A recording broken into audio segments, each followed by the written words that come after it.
Raríssimas, raríssimos e raríssimes, bom dia, René de Paula Júnior falando aqui no Radinho de Pilha, 24 de janeiro de 2023. Puxa, eu me senti transportado subitamente para 1990, eu não sei, mas eu conto a historinha. Hoje eu estava folheando o jornal, logo de manhã, eu ainda assino o Estadão, sobretudo por haver ainda colunistas como Pedro Doria, Leandro Carnal, né, o Demi Guético, né, tentando abstrair lá os outros Opus Dei, o pessoal um pouco mais linha dura, né?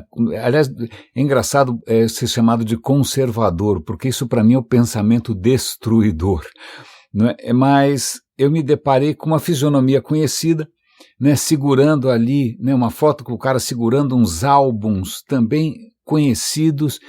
Puxa, qual não é a minha surpresa de ver ali uma pessoa muito querida, Manuel Barenboim, lançando um livro sobre a Tropicália. Vamos lá, a Tropicália, para muitos raríssimos aqui, deve ser, sei lá, uma ideia vaga, uma leve, talvez um vídeo ou outro que viu por aí, mas a Tropicália foi uma absoluta revolução, absolutamente brasileira também, que, puxa, lançou tantos nomes que para mim foram minha educação sentimental. Caetano Veloso, Gilberto Gil, né, Gal Costa, né, e o Manuel Barenboim trabalhava na época na Philips, na gravadora, sim, na época em que havia alguma coisa chamada gravadora, acho que ainda existe, né, parece que sim. E ele era produtor musical. E o Manuel Barenboim, imagina, a Tropicália, de onde vieram as pessoas da Tropicália? Cada um de um canto, você vê ali Caetano Veloso, Gilberto Gil, não sei de onde, da Bahia, pois não, essa coisa tão absolutamente brasileira, grandes pérolas desse momento tão importante, foram produzidas por um judeu queridíssimo que é o Manuel Barenboim, que está por trás de grandes álbuns como Alegria, Alegria, e ele está lançando o livro, e eu fiquei muito feliz, primeiro, de sabê-lo vivo, né, e também por ele estar resgatando essa história, e tem acho que isso é uma característica interessante do próprio Barenboim, dele ser muito humilde, muito discreto, né, de não ter, né, chamado para si, né, a atenção demais, ou ter se gabado, jactanciado, né, a respeito do seu papel tão importante. Acho que, se eu não me engano, a reportagem cita ali o Caetano Veloso dizendo que o Manuel é a Tropicália. Pois bem, eu fiquei super feliz, eu acabei resgatando fotos, bom, faltou uma parte, como é que eu conheço o Manuel? Na verdade, ele foi meu chefe, eu quando estava na faculdade ainda, eu fiz comunicação, rádio e televisão, que acho que é um curso que não existe mais, agora deve ser, sei lá o quê, bits e bytes, audiovisual, não sei, né, mas quando eu fiz rádio e TV, um professor queridíssimo, Chico de Assis, ele me indicou, acho que a produtora do Manuel, que chamava ABS, estava procurando um estagiário, um produtor, né, um produtor júnior, e o Chico me indicou, lá fui eu, né, para a Rua Cardoso de Almeida, que para mim era relativamente familiar, inclusive, eu tinha crescido por ali na adolescência. Lá fui eu trabalhar no meu primeiro emprego em televisão, um dos sócios era o Manuel Barenboim, figuras tão saudosas, Adriano Stewart, filho do Walter Stewart, para quem não lembra, Walter Stewart é um dos monumentos da televisão brasileira, das primeiras telenovelas. Adriano Stewart também um personagem genial, faleceu recentemente, infelizmente, e eu me lembro de inúmeras tardes deliciosas ali na produtora, enquanto a gente não estava carregando piano, né, que é o que o produtor faz, empurrando o piano, ouvindo causos sensacionais do Adriano Stewart, ou então as histórias do Manuel, que fiquei muito, muito, muito feliz. Eu vou dar o link para vocês, eu postei em todas as minhas redes, não sei se o Manuel vai ver, espero que sim, uma figura que nem deve se lembrar de mim, eu era um jovenzinho, e quando eu compartilhei essa história nas redes, eu resgatei algumas fotos minhas vestindo a blusa, o moletom, né,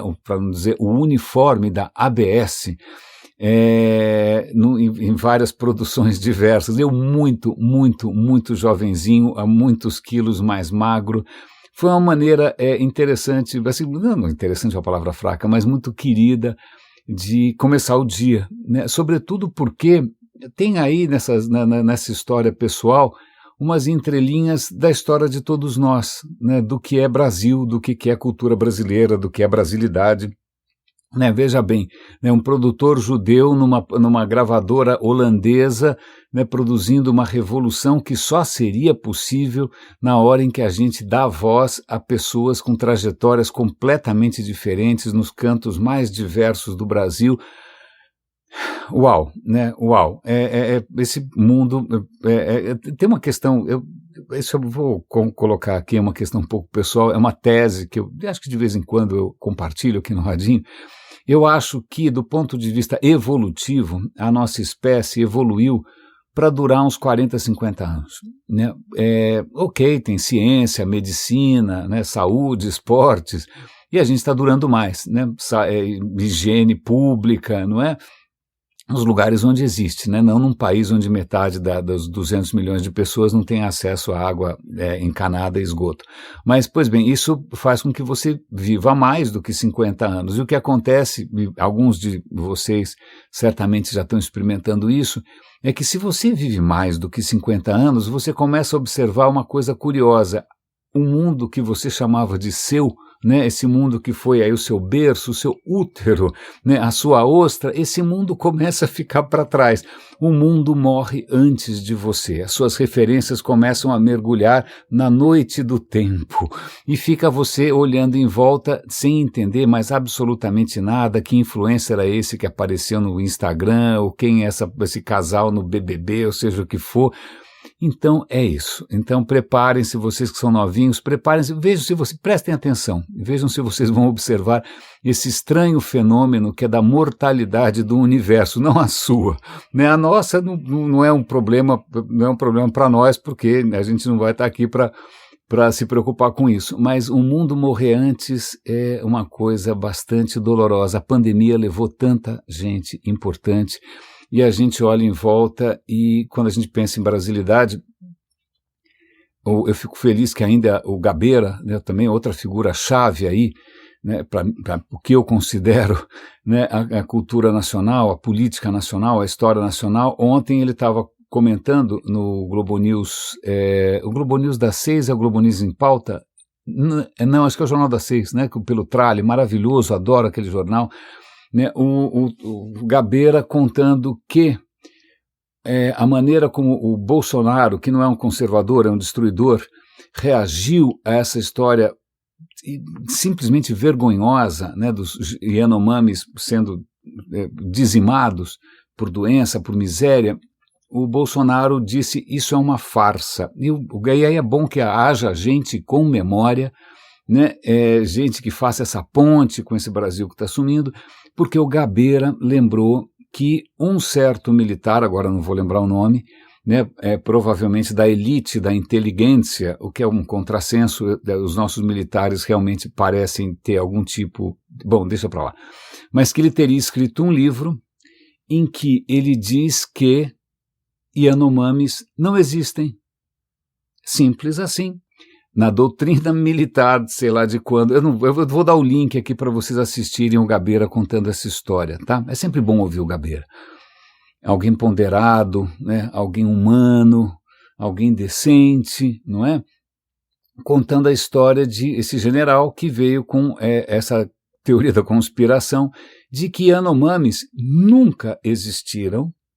Veja bem, a reserva dos Yanomamis tem hoje mais ou menos 30 mil indivíduos, né? 500 crianças morreram de fome. Não, eles não existem. Isso foi uma teoria, foi uma invenção de uma fotógrafa sueca que fez uma reportagem falsa. Veja, isso antes da gente falar de deepfake, fake news. Esse general já acusava a imprensa internacional de inventar um povo inexistente porque para mascarar os interesses escusos de empresas estrangeiras, sei lá do que. Veja, na doutrina, e aí a palavra que esse general usou foi farsa, a palavra que o Bolsonaro usou foi farsa. Genocídio, não tem outra palavra para isso, né? Veja que talvez eles não considerem genocídio porque eles vão dizer, eles não existem, né? Se eles não existem, então você condenar esses caras à extinção, a condenar uma cultura, uma língua, um povo, vidas, crianças, mulheres, à extinção, não é nada, porque eles não existem. Isso teria sido uma completa farsa, mais ou menos como aquele massacre de Sandy Hook nos Estados Unidos. Não, as crianças não morreram, aquilo foram atores. É mais ou menos nesse patamar, né? E veja, são essas figuras que estão por aí segurando, né, a chave dos tanques, é completamente delirante. Mas, pois bem, temos outras notícias para compartilhar aqui com vocês. Eu deixei de comentar, por onde que eu começo? Eu acho que eu vou começar, já que eu falei do Manuel Barenboim, que é judeu, e eu tenho uma imensa admiração e gratidão pela colônia judaica aqui em São Paulo, né? Já trabalhei em tantas empresas, com tantas pessoas bacanas, já estudei com tanta gente brilhante, né? Eu vou mencionar aqui 2 vídeos que eu acabei de assisti ontem. Eu tinha mencionado rapidamente, mas um deles diz respeito ao Natal. Ok, Natal, né, digamos que o judaísmo, o Natal não é exatamente uma questão muito importante, central, mas vamos lá. A história é muito curiosa, eu mencionei com vocês, eu não sabia disso, né, mas Natal é 25 de dezembro, certo? Bom, depende, eu não sabia, mas existem seitas ou outras crenças cristãs que colocam o Natal, o nascimento de Jesus, no dia 6 de janeiro. Espera aí, muita calma nessa hora, é 6 ou é 25? A questão como é que alguém chegou à conclusão de que é 6 ou 25? Porque na Bíblia ninguém falou nada de data, não tem data nenhuma, ninguém falou de calendário, certo? Então, da onde que vêm estas datas? E um dos mitos, uma das lendas urbanas, uma das crenças muito difundidas, é que teriam escolhido o dia 25 de dezembro propositalmente, nos primórdios do cristianismo, para pegar carona num culto pagão. Né? Em Roma, você tinha paganismo, a torto e a direito, claro, né? Uma infinidade de deuses, o imperador virava Deus, era a casa da sogra. Nós estavam indo bem, não é? Mas, então, bom, vamos pegar um culto pagão aqui, que seja muito popular, e vamos pegar carona e pronto, nasceu nesse dia, então já festa por festa, né? A gente aproveita inclusive e tira um pouco da atenção desse festival pagão e vamos agora celebrar um monoteísmo que curiosamente envolve 2 pessoas e talvez uma ave, um columbídeo, que eu nunca entendi bem. Bom, pois bem, então nasce o mito de que a data teria sido escolhida para aproveitar um feriado, uma festa pagã romana dedicada ao Sol Invicto. Sol Invicto, que parece algum nome de bronzeador, alguma coisa parecida. Sol Invicto, sim, existia uma divindade chamada Sol Invicto, ok? Mas aí começam umas coisas curiosas. Em primeiro lugar, não era assim a divindade suprema, né? Se fosse para pegar carona com algum culto mais popular, sei lá, o Deus supremo dos caras é Júpiter, né? Pega carona na festa de Júpiter, seja lá o que for. Ou pega carona, já que, né, se a questão é o fim do ano ali, vamos pegar Saturnália, né? Dedicada a Saturno. Não, essa história do Sol Invicto era um deus, não era tão importante assim. Tem lá todo um histórico com militares, com Heliogábalo, com algumas vitórias. Eu sei que, na real, o Sol Invicto, durante centenas de anos ele aparece aqui e ali, sendo honrado ou sendo homenageado por algum imperador, mas nunca acima de Júpiter, né? Júpiter é o dono da bagaça. Pois bem, em 274 depois de Cristo, eu fixei essa data, um determinado imperador, Aurélio, e aí ele resolve virar fanzão, faz moedas do Sol Invicto. Então o Sol Invicto começa a ter um pouco mais de atenção 274 anos após o nascimento de Cristo. Ok? Mas, curiosamente, se você for ver os registros, tem uma menção só ao 25 de dezembro. E não quer dizer, olha, entre todas as festas dedicadas ao Sol Invictus, isso é no registro do século IV, 350 depois de Cristo, ou seja, depois, mais para frente ainda, né? Tem lá um registro dizendo, olha, tem aí esse tal de Sol Invictus, ele tem várias festas, né? A grande festa é em outubro, são 3 dias, você tem que fazer lá uma celebração pública, vai ter 36 corridas de cavalo, um espetáculo, etc e tal, mas também tem uma celebração que é o nascimento do Deus Sol, que é em 28 de agosto, que negócio confuso, e aí tem uma linha só mencionando que no dia 25 de dezembro tem que fazer ali uma corrida com 30 cavalos, com 30, sei lá, qualquer coisa. Então, veja bem, aparentemente não é a festa principal do Sol Invictus, não é a festa que tem mais corridas, não é nada. Então, e também tem muito pouco registro disso, de onde viria essa história, mas aí agora a coisa vai ficar um pouco mais interessante, porque a história é a seguinte, tá bom? Tá legal, como é que você sabe que dia que o cara nasceu? Se você for olhar a Bíblia, eu estou só reproduzindo de memória aqui o que o cara contou. Data não é exatamente o forte da Bíblia, né? Você talvez tenha uma indicação de data um pouquinho mais sólida da crucificação. Em algum dos livros ali do Novo Testamento fala que a crucificação foi um dia antes e aí já esqueci, Missam, não lembro, um feriado judaico, não, uma data religiosa judaica. Opa, temos pelo menos a crucificação a gente consegue saber quando é. Né, que beleza, então vamos ver que dia que é, um dia antes, mas que ano? Aí também ninguém fala de ano direito, você tem que triangular. Olha, se o cara nasceu quando tinha, sei lá, Herodes e também tinha o Pilates, você vai tentando fazer uma triangulação, fazendo umas contas malucas, um monte de cálculo, para falar, bom, tudo indica que, bom, se a gente cruzar essas informações todas que ele nasceu nesse ano aqui, então agora vamos ver a que data corresponde esse feriado judaico. A questão é que o calendário judaico é lunar, né? Ele não bate com o calendário juliano vigente na época, imposto por Júlio César, né? Então, como é que você converte? Pronto, mais calculeira. No vídeo ele até mostra o que deve ter sido a primeira planilha Excel da história, a lateral de uma escultura, tem uma escultura de um cara lá, acho que é Hipólito, nem sei. E do lado dessa escultura tem linhas e colunas, o cara devia estar desesperado ali, tentando voltar no tempo, os 2 calendários, um do lado do outro, para tentar descobrir quando que, afinal, Cristo foi crucificado. Ok, e aí fazem ali umas maracutaias matemáticas e calendáricas e chegam à conclusão que teria sido 25 de março. Ok, mas tem uma questão curiosa, que 25 de março... talvez tenha tido uma leve gambiarra aí nos números, porque parece que fizeram isso para isso coincidir com equinócio. O equinócio, quando o dia e a noite têm a mesma duração, sei lá, é uma coisa dessa. É uma dessas coisas cósmicas que não tem em princípio nenhuma razão religiosa, né? Os astrônomos prestam atenção que os dias vão encolhendo, os dias vão crescendo, e tem uma hora que o dia é igual à noite. Bom, esse é o equinócio, tá bom? Então isso é 25 de março. Ele morreu no equinócio, que beleza. Ok. Agora como é que você calcula quando que ele nasceu? Bom, volta 9 meses para trás. 9 meses para trás daria 25 de dezembro.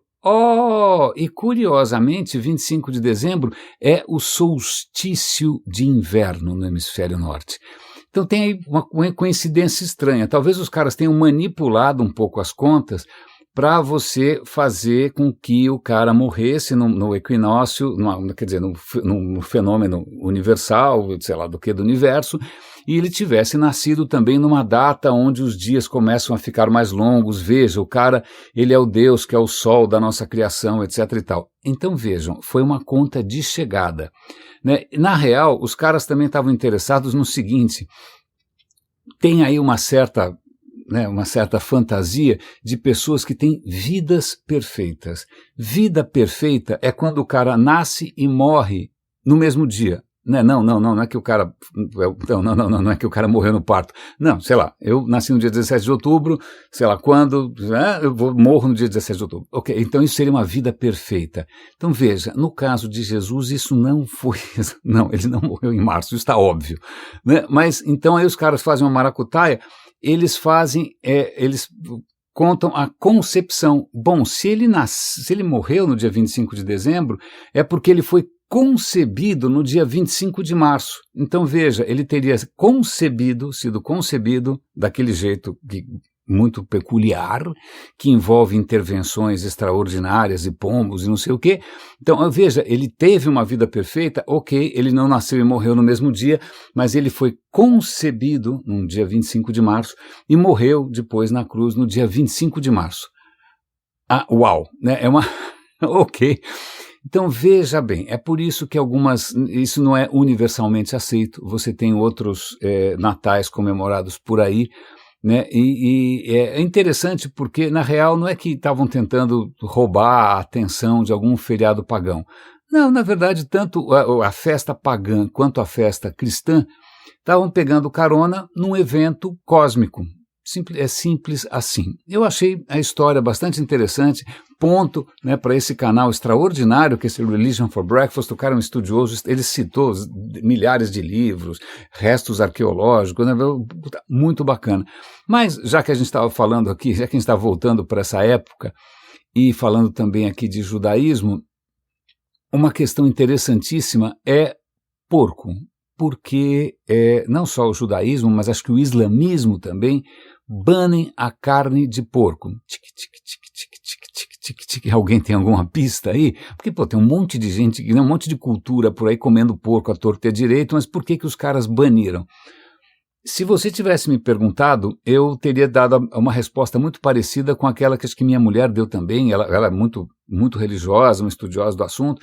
Mas, ok, na verdade, o porco foi banido no Velho Testamento, porque quando o povo judaico atravessa o deserto, convenhamos que carne de porco no deserto não vai ser a coisa mais higiênica do mundo, né? Você não vai conseguir preparar ele da maneira correta, isso vai dar dor de barriga em todo mundo, então vamos colocar ali uma proibição divina, mas que na verdade é uma preocupação sanitária.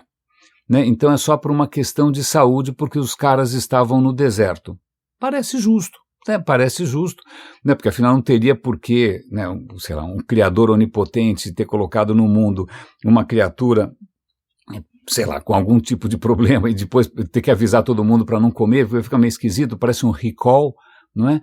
Mas parece que a história é mais interessante do que essa. Eu vou dar um link para outro episódio do cara tentando explicar por que Islã e judaísmo não comem porco. Curiosamente, a gente falou aqui da Idade do Bronze, aquela época magnífica, né? Egito, Assíria, Mesopotâmia, os povos minoicos, aquele comércio todo. Bom, nessa época comia-se bastante porco, né? 3.000, 4.000 antes de Cristo, uma boa parte da dieta era porco. Porco tinha inúmeras vantagens. Em primeiro lugar, porco, uma ninhada de porco, tem uma batelada, pode ter uma dúzia de porcos. Porco amadurece muito rápido, em 1 ano, né? Se o porco nasceu, dali a 1 ano, você pode consumir o porco. Se você quiser que o porco tenha uma vida perfeita, você tenta fazer no mesmo dia, né, para coincidir e tal. Mas, bom, em 1 ano você pode comer o raio do porco. Tem outra vantagem, que o porco come qualquer negócio, né, não dá trabalho para você manter, e ele também ajuda muito a você se livrar de restos de comida, de lixo. Ele tem aí um papel, digamos, higiênico, sobretudo no momento em que as pessoas estão começando a se aglomerar cada vez mais e o lixo passa a ser um problema. Então o porco tem inúmeras vantagens, tem algumas desvantagens. Uma delas é que, convenhamos, porco, você não vai sair, né, passeando por aí com um rebanho de porcos, né, como, sei lá, né, vaqueiro. Você não tem um cowboy de porco. Não tem, né? Porco tem aquelas perninhas ridículas, ele é relativamente estacionário. A segunda questão é que porco pode sim transmitir doenças.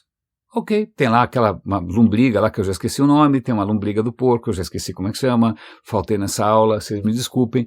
Mas então, porco realmente tem esse risco. Mas, puxa, na Idade do Bronze, porco totalifер, né? Você comia porco como comia cordeiro, como comia caça, como comia vaca, tanto faz. Eles começam a acompanhar, porque o arqueólogo fica revirando lixo também, para até ver o que as pessoas comiam. Então aí você começa a perceber que tem cada vez menos porco no lixo. Bom, as pessoas estão comendo menos porco, né? Com a Idade do Bronze vai avançando, a gente vai chegando mais perto, né, do nosso tempo, o porco começa a cair meio em desuso, né? Mesmo nos templos em que o porco podia ser um belo sacrifício, né? Porque já que o porco absorve todo o nosso lixo, ele pode também absorver os nossos pecados, coitado, o cara só apanha, né? Então, mas num certo momento, os templos também começam a porco não. Por quê? Talvez porque porco começa a ser coisa de pobre. Veja que interessante, você tem uma propriedade, né? Você, sei lá, expulsou vários Yanomamis, né? Você derrubou a Amazônia, né? Você derrubou as árvores, o que eu vou colocar aqui? Acontece que se você criar porco, tá legal, você pode comer o porco, mas você consegue tirar lã do porco? Não. Você consegue tirar leite do porco? Não. Você consegue fazer o raio do porco puxar uma carroça? Não. Então, agora tem outras criaturas que são mais, digamos, economicamente interessantes. Então, se você cria cabras, você tem leite de cabra, você tem o couro da cabra, você pode comer a cabra, bom, se quiser, né? Normalmente eu só vejo isso em eleição, quando alguém vai comer buchada de bode, não sei para quê, mas você pode criar vacas, e aí o touro, imagina, o touro é um espetáculo, o touro puxa o arado, o touro ajuda você na agricultura, então talvez as outras espécies que a gente domesticou comecem a ser mais interessantes e comecem a ser também um sinal de riqueza. Né? Quem está bem tem um rebanho grande. Acho que tem várias histórias na Bíblia envolvendo rebanhos também, né? Não lembro de nenhum rebanho de porco, mas tem rebanho de ovelha, né? Vacas magras, tal. Né? Pois bem, então começa a ficar uma coisa, porco, veja bem, quem está bem tem vaca, tem ovelha, porco. O porco começa a cair meio em desuso, né? Naquela região. Mas quando você chega no que teria sido mais ou menos ali a época em que os textos fundamentais do judaísmo começam a ser escritos, o porco naquela região está em baixa. Né? Curiosamente, alguns povos continuam comendo porco. Né? Na Ásia, comendo a porco à torta e direito. Né? Os gregos comendo porco à torta e direita. E os filisteus comendo porco também. Então aí começa uma questão interessante. Na medida em que os judeus se indispõem com os filisteus, começa a virar fight, veja bem, uma maneira talvez de você distinguir a sua cultura da cultura filistina aqueles caras comem porco, nós não comemos. Tá legal. Quando você vai ver a arqueologia, realmente tudo indica em que as primeiras tribos ali de Israel, realmente eles comiam muito menos porco do que os filisteus. Os filisteus comiam porco à torta e à direita, como muitas das culturas ainda comem por aí, nenhuma delas morreu, não é? Mas aí a questão talvez seja mais interessante ainda, porque num certo momento do judaísmo, eu não sou um especialista, você começa a ter uma certa tensão entre duas áreas que os povos judeus ocupavam. Uma área mais ao norte, chamada de Israel, né, o povo de Israel, e a área mais de baixo, que é a área da Judéia. Pelo que eu estou entendendo ali, quem acaba ficando com a primazia de escrever os textos sagrados e definir exatamente o que é o judaísmo é justamente o povo da Judéia. E eles olham para o povo de Israel como, aqueles caras ali, preste atenção na gente, a gente é muito mais crente, a gente é muito mais correto do ponto de vista religioso, a gente segue muito melhor ao nosso Deus do que aquele povo lá de cima. E, curiosamente, o povo lá de cima, que era o povo de Israel, comia mais porco, porque estava mais perto de outras culturas, etc. e tal. Então, curiosamente, talvez o banimento do porco, ou você observar, né, essa dieta, talvez tenha sido uma maneira não só, né, de um certo grupo de judeus se distinguir dos filisteus, né, infiéis e inimigos históricos, etc. e tal, mas também para se distinguir dos próprios judeus do reino de Israel. Veja só quanta coisa. Então, eu sei cultura absolutamente inútil. Eu não como porco por outras razões, aliás, não como mamífero algum. Né? Mas veja que interessante como, sei lá, o que acaba indo parar em textos sagrados, muitas vezes, ou em ritos, ou seja o que for, eles têm uma história, digamos, que vale a pena ser conhecida, né? sem questionar aqui a validade ou não de qualquer fé. Eu acho esse canal muito bacana. Já que estamos falando aqui de culturas diversas, eu falei da importância da cultura judaica aqui em São Paulo. São Paulo não seria São Paulo sem a cultura japonesa. Né? Eu morei no centro da cidade quando era criança, meus primeiros amiguinhos eram japoneses, meus melhores amigos na escola também, um monte de japonês, eu morava no centro, perto da Liberdade, etc. e tal. Pois bem, São Paulo é uma das maiores cidades com japoneses no mundo. Tem uma estatística qualquer dessas, eu já vi por aí. E eu também tive o privilégio de trabalhar muito próximo, né? Eu trabalhei em agências que atenderam, sei lá, a Honda, que atenderam Toyota, então você começa a se aproximar de como funciona uma corporação japonesa, cultura japonesa. Aí cheguei a trabalhar por alguns anos na Sony, né? Na Sony e trabalhei na parte de e-commerce da Sony por algum tempo. E aí sim, aí eu estou dentro, né, da história, né, não é só o meu cliente, eu sou efetivamente parte da empresa, e aí você vai conhecendo a estrutura toda e tal. Fiquei infelizmente pouco tempo, acho que 1 ano, 2, não me recordo. Mas foi o suficiente para eu ter um contato um pouco mais íntimo. Eu já tinha também tido contato com a cultura japonesa, porque quando eu era garoto, acho que eu fiz artes marciais japonesas por um bom tempo também. Então, não é muito estranho para mim quando alguns pontos da cultura japonesa são dissecados, né? Porque para mim são relativamente familiares. Mas eu vou compartilhar com vocês um artigo extremamente interessante, escrito por um japonês. Escrito por um japonês? Não, recentemente acho que eu comentei como é que era essa história. É verdade, eu tinha comentado com vocês um artigo escrito por um japonês dizendo por que o Japão tinha perdido o bonde da história na questão do software, né? Um país que tinha sido tão inovador assim com relação à eletrônica, engenharia e tal. Mas tem um outro artigo aqui que é um pouco mais preocupante ainda, aquilo podia ser só uma curiosidade para quem se interessa por inovação e tal. Mas é uma reportagem na BBC, escrita pelo correspondente da BBC em Tóquio, que é o Rupert Wingfield Hayes. O título é O Japão foi o futuro, mas está preso no passado.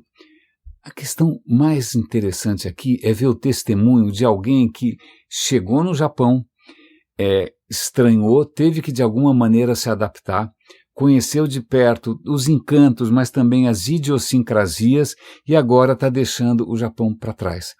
O que é muito curioso desse olhar estrangeiro sobre o Japão, dessa vez o olhar de um inglês, é perceber essa questão. Eu falei aqui de identidade brasileira, de cultura brasileira, mas será que a gente está perdendo isso? Não está. Mas veja até que ponto essa questão de identidade ela pode ser também uma armadilha. No caso, primeiro o Japão está com uma crise demográfica. Né, as pessoas não estão tendo filhos o suficiente, as pessoas vivem muitíssimo, dos países com a maior longevidade possível e imaginável, os caras se aposentam, alguém tem que pagar a conta da aposentadoria de todo mundo, se tem cada vez menos jovens, as cidades estão se esvaziando, então, o país está parece uma espécie ameaçada, está em rumo à extinção.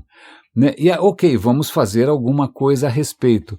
E o que o repórter mostra ali é a dificuldade do japonês de abrir mão do seu modo de fazer as coisas, de abrir mão da sua cultura, né, de abrir mão das suas tradições. Ao longo desses últimos anos, eu já recomendei inúmeros vídeos aqui mostrando como um artesão japonês faz uma espada katana do mesmo modo que era feita há 600 anos. Como que um artesão japonês faz uma tesoura feita à mão que demora 3 meses para ser feita da mesma maneira que há 500 anos. Como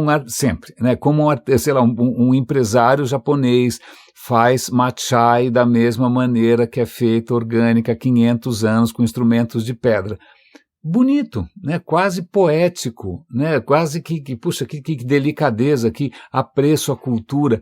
Mas o que esse repórter está colocando aqui, que o apreço é tão grande, mas ele é tão grande, que os caras resistem a, por exemplo, a permitir a entrada de imigrantes, resistem a mudar o modo de vida, resistem a atrair a mudança. Então veja, que coisa perturbadora, né, da nossa própria espécie.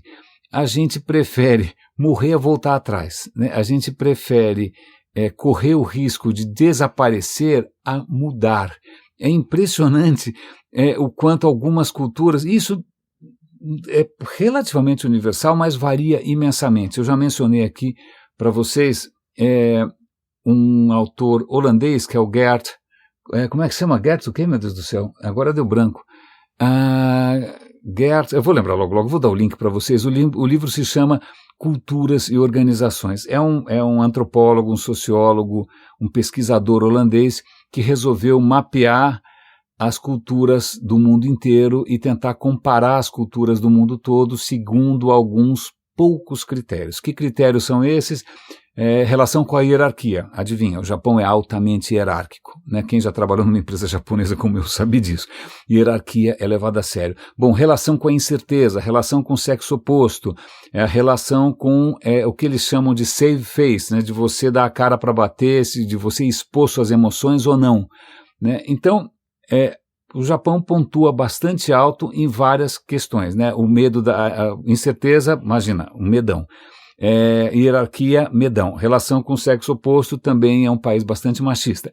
Então, se começa a perceber que algumas características culturais podem ser um tiro no pé. Então a gente tem aqui uma cultura absolutamente extraordinária, fascinante. Eu não conheço o Japão, tenho imensa curiosidade de visitar, mas o quanto eles estão aprisionados simplesmente pela mudança. Vale a leitura, tá? Vale a leitura, ele vai contar do quanto o futuro já foi lá, né? Na década de 90, os pais queriam que os filhos estudassem japonês, porque o Japão era uma das maiores economias do mundo, eles estavam revolucionando a manufatura, revolucionando isso, revolucionando aquilo, mas até um certo fator. Mas aí ele até cita um movimento que, curioso, olha só, o Japão tem quase que um mito da pureza étnica, mas não necessariamente. Você tem outras etnias ali que não estão tão bem na foto, né? Tem também, por exemplo, se você for um descendente de, sei lá, sua mãe é japonesa, seu pai não é, eles vão chamar vocês de hafu. Hafu vem de half, de metade, então você também não é tão japonês assim, né? E aí você tem essa história dos velhos ainda estarem comandando as coisas todas. Chega num certo ponto aqui da reportagem que ela fala, quer ver, como é que é a história? Ela está falando que ela conversa com algum político japonês. Isso, encontrei. Ela ligou, o repórter ligou para o ministro, ministro, foreign ministry, acho que é das relações internacionais, relações exteriores, sei lá, ligou para o ministro para perguntar por que afinal, puxa, durante a pandemia, né, que o Japão se isolou, que é uma coisa que ele tem uma imensa facilidade de fazer, se isolar, né, se isolou, ninguém podia entrar, ninguém podia sair, e, puxa, mas tem gente que é estrangeira, tem gente que é expatriada, tem gente que quer voltar para casa. Por que o cara não pode ir e voltar? Por que ele é tratado diferente? O cara está morando no Japão a vida inteira lá. Puxa, ele não é mais um turista. Por que o governo está tratando essas pessoas de fora, que estão a vida inteira ali no Japão, contribuindo com a economia? Por que está tratando como qualquer turista? E o ministro teria dito, sem pensar duas vezes, vocês são todos estrangeiros. Uau, isso é muito maluco, né? Porque, pensa, é um país que tem uma dificuldade tão grande com o que é estrangeiro, com o que vem de fora, com o que vai ameaçar a sua cultura, o que vai mudar os seus costumes, é justamente um povo que foi recebido de braços abertos aqui no Brasil, como a gente sempre recebeu culturas estrangeiras e puderam se reinventar e tem esse papel absolutamente extraordinário, né, na cultura paulista, na cultura brasileira. Já tem sushi com catupiry, já virou essa confusão toda. Eu achei interessante esse estranho apego sei lá, essa questão da tradição, né, o quanto isso é uma faca de dois gumes, ou uma katana, não, katana tem um gume só. Aliás, caso alguém tenha uma mínima curiosidade, katana em japonês é a palavra para qualquer instrumento de corte que só tenha um gume. né? Então uma faca com um gume só é uma katana, né? Qualquer coisa que tem um gume só, não é só aquela espada feita do mesmo jeito há 500 anos, né? Não, katana é uma, mas então, veja bem como cultura é uma faca de 2 gumes. O que mais que tem de interessante aqui?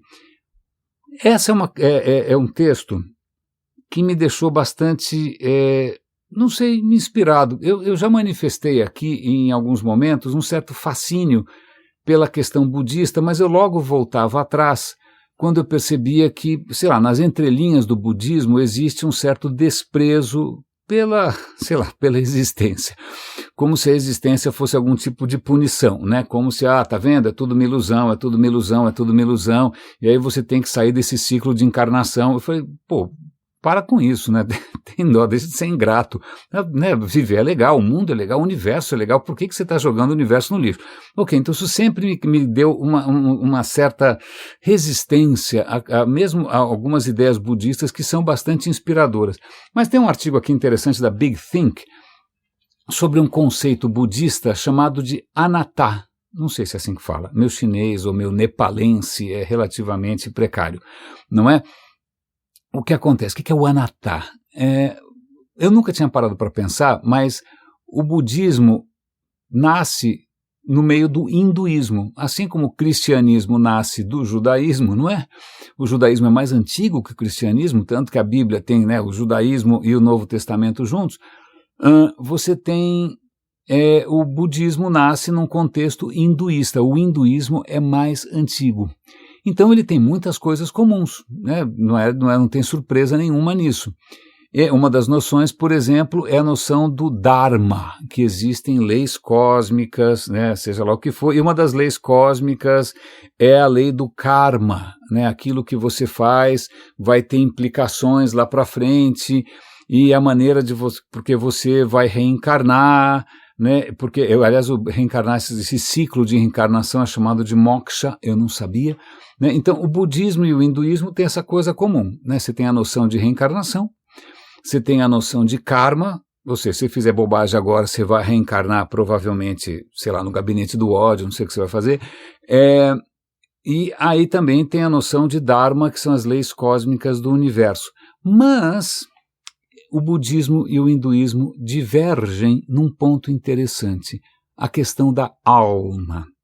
Quando você pensa em alma, e nesse ponto, curiosamente, o hinduísmo está muito próximo do judaísmo e do cristianismo, mais ou menos, tem diferenças, claro, né? No judaísmo e no cristianismo, em princípio, ninguém ressuscita, né? Mas se tem alma, é a sua essência, né? Você tem uma essência imortal, essa essência imortal é diferente do seu corpo, que é mortal, então você tem uma alma para chamar de sua, né? Mais ou menos como aquela música do Erasmo Carlos, você precisa de uma alma para chamar de sua, mesmo que essa alma seja eu. Então você tem a noção de, como é que chama isso? Atma. Atma, na cultura, na cultura hindu, é muito parecido com a noção de alma. Certo? Certo. Acho que tem uma pequena diferença. Tem uma diferença sim. Estou sendo muito injusto, hein? Vou me corrigir. A noção de alma judaico-cristã é você, né? A sua alma é a sua essência. A noção de Atma hindu é diferente. Embora todos têm Atma, eu tenho, você tem e tal, mas Atma é uma força vital que dá vida às criaturas no universo. Certo? Então você não é um saco de carne porque você está impregnado desse sopro vital que é o Atman. Daí deve ter também essa história toda com a respiração, com a meditação e tal. Então você tem uma força vital e essa força vital ela é imortal, ela é do universo. Então ela não é individualizada. Agora, como é que entra o karma nisso? Eu não sei, é uma confusão. Mas já é uma diferença. Então, esse Atma é do hindu, pelo que eu estou entendendo aqui, por favor me corrijam, vocês devem saber muito mais do que eu. Né? O Atma hindu é um sopro vital, é como se fosse uma energia que diferencia você de um presuntão, de um morto. Certo? Certo. Um morto, lá se foi o Atma, já era, ficou, né, o que sobrou. Tá? Agora, no mundo judaico-cristão, não, a sua alma é só sua, é a sua essência, etc, etc, etc. Ok. Para o budismo, não. O budismo, ele vem com o conceito de anatta, que não tem alma. como assim não tem alma se tem, seja lá, pera só, como assim? A história, agora a gente vai pular para um xará meu, que é o René Descartes. O René Descartes, francês, ele é um dos pais do que a gente poderia chamar de dualismo no Ocidente. A ideia, né, formal de que existe, né, a sua mente, né, a sua alma, que é separada do corpo, ninguém sabe muito bem como. Né? Então você tem seu corpo material que segue as leis de Newton, etc, etc, e você teria essa alma que é alguma outra coisa que... Pois bem, então, o Descartes teria dito, olha, quer ver? Né? Eu não tenho certeza de nada, tudo que eu estou vendo pode ser uma ilusão, pode ser um demônio, sei lá, me projetando coisas em 4K, HDR, com som Dolby Surround, Atmos à minha volta, pode ser tudo uma ilusão, pode ser o óculos do Zuckerberg, eu posso estar no metaverso, então tudo pode ser uma ilusão, a única coisa que eu sei que não é uma ilusão são meus próprios pensamentos. Se eu estou pensando, é porque eu existo. Penso, logo existo. Então, o pensamento seria a prova de que você é uma alma, alguma coisa que tenha uma duração ao longo do tempo, que tenha uma consistência, que tenha uma essência, né, em termos aristotélicos. Não. Budismo, ele se tivesse estudado um pouco mais de outras fontes de pensamento, o budismo fala, olha, ok, eu concordo com a parte do pensamento, sim, somos habitados por pensamentos de todo tipo, bons, ruins, a gente pode inclusive, né, sei lá, meditar para ficar livre de pensamentos toscos, a questão é, não existe eu. Ok? Não existe eu, não existe eu, o eu é uma ilusão, o eu é uma ficção, o eu é uma fantasia, o eu é uma historinha, o eu é uma narrativa. E isso é extremamente interessante porque várias, descobertas e ideias e pesquisas que eu compartilho com vocês aqui apontam numa coisa parecida. Acho que foi mesmo ontem ou anteontem, eu até vou dar o link de novo, né, uma reportagem da BBC mostrando os últimos avanços aí da neurociência, da psiquiatria, da psicologia, mostrando que, olha... o que a gente chama de eu é uma historinha que o cérebro conta para a gente mesmo, para a gente não entrar em pânico, né, para a gente achar que tem alguma consistência, coerência, mas não. Então veja, de alguma maneira, apesar da história toda, de Dharma, Karma, essa zona toda do budismo, desse repúdio ao mundo material, os caras já tiveram uma intuição que está sendo confirmada até agora pelas pesquisas, de que o que a gente chama de eu, ego, alma, ou seja, o que for, é uma historinha que a gente inventa para a gente mesmo. E nesse sentido, olha como as coisas às vezes se cruzam, como elas desaguam, e eu estou usando o verbo desaguar por razões bastante explícitas, em lugares inesperados. Né? Quando eu, inúmeras vezes aqui, eu manifestei a minha admiração pela filosofia grega de Heráclito. Heráclito é o cara que fala, olha, desculpa, não existe essência, essa história de essência é porque você não prestou atenção direito, as coisas não são eternas, é você que está distraído. Né? Na verdade, tudo muda. Né? Se alguma coisa define o universo, é o fluxo, é a mudança constante. E é daí que vem aquela frase que todo mundo cita quando está querendo impressionar as moças, tal, né, que um homem nunca entra 2 vezes no mesmo rio, porque o rio mudou e o homem mudou. Pois bem, essa metáfora do rio é muito cara ao budismo, que é como se tudo fosse um rio, né, um rio que vai aí sinuosamente encontrando acidentes de percurso e vai mudando e vai absorvendo e vai se depositando e vai parando e vai entrando em cascatas. Muito interessante que colocar a nossa própria essência, né, o que nos define como humanos, num contexto de mudança geral, de mudança completa. Né? Não é que o mundo muda, mas, porém, apesar do mundo mudar tanto, que acho que era o problema do Platão. Platão percebeu que o mundo mudava sem parar, que ele já não tinha mais, né, o mesmo vigor, né, que ele já não tinha mais a mesma cutis cheia de colágeno. Eu falei, nossa, as coisas estão mudando, deve ter alguma coisa, eu preciso me segurar em alguma coisa que não muda nunca. Ufa, vou inventar um mundo das formas eternas e materiais que por acaso só filósofos como eu conseguem perceber. Pois bem, um bom budista, anterior inclusive ao Platão, falava, não, na verdade tudo muda.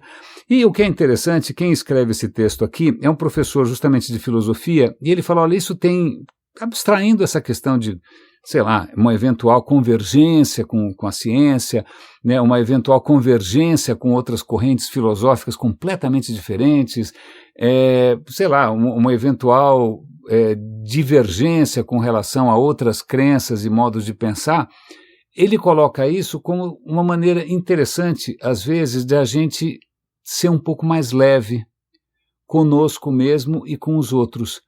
Porque se você desencana um pouco dessa noção de identidade, desse peso da identidade, desse peso, então alguém é ruim por natureza, né? Essa pessoa se bem que esse é uma crença bastante difícil de abrir mão.